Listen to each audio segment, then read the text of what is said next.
మన ప్రభువును గణరక్షకుడునైన యేసుక్రీస్తు వారి శ్రేష్ఠ నామంలో కూడి వచ్చిన మీ అందరికీ నా వందనాలు.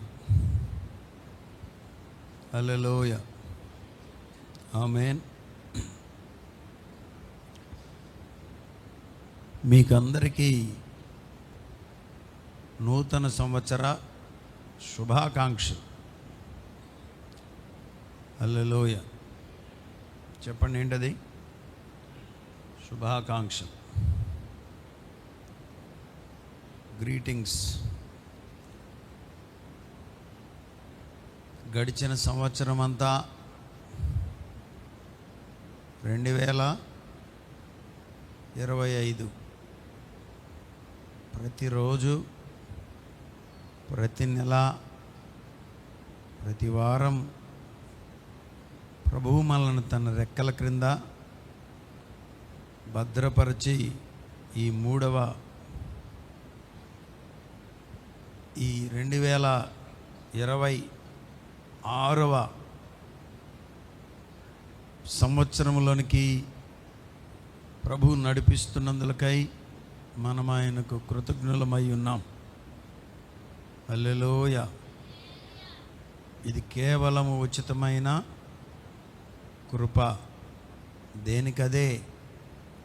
పరలోకానికి వెళ్ళిన వారు ప్రభువుతో కూడా ఉన్నారు. భూలోకములో ఉన్నవారు మనమేమో దేవుని పనిని చేస్తున్నాం. ఇది గొప్పదా అది గొప్పదా అని లెక్కలు పెడితే దేనికదే అనే చెప్పాలి. భూమి మీదనున్న భక్తులే శ్రేష్ఠులు, కేవలము వారు ఆయనకి ఇష్టలు అన్నాడు ఓ చోట. భూమి మీదనున్న మనం కానీ ఇక్కడే ఉండమా? అక్కడికి వెళ్ళవలసి కూడా ఉన్నది. కాబట్టి వాళ్ళు మనకన్నా శ్రేష్ఠులు. స్తోత్రం. హల్లెలూయా. మంచిది. దేవుని వాక్యాన్ని ధ్యానిద్దాం. ఏంటి నీ గురి? చెప్పండి. ఒక పేట తాడు ఉంది, ఎట్టగొట్ట ఇంకొక పేట, 2 పేటలు కనుక వేసుకున్నానంటే ఇక నా ఎంత? చెప్పండి. గొప్పోళ్ళు దేశం మీద లేరన్నంత ఫీలింగ్లో ఉన్నామనా? వాట్ ఈజ్ యువర్ గురి? ఒక ఆయనకి 4 ఆడపిల్లలు. ఆయన గురి ఏంటో చెప్పండి. ఈసారైనా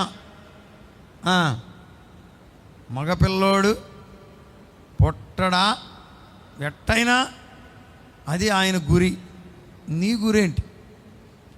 అట్లా అట్లా అట్లా ఇదిగో ఈ చర్చి కట్టాం, ఇంకొక చర్చి, అదా? వాట్ ఈజ్ యువర్ గురి?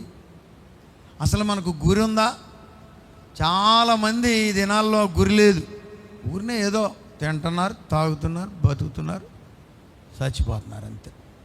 పోతే పోయాళ్ళారా, ఉన్నంతకాలం మా ప్రాణాలు తీశాడు అనిపించుకోవడం అని గురి.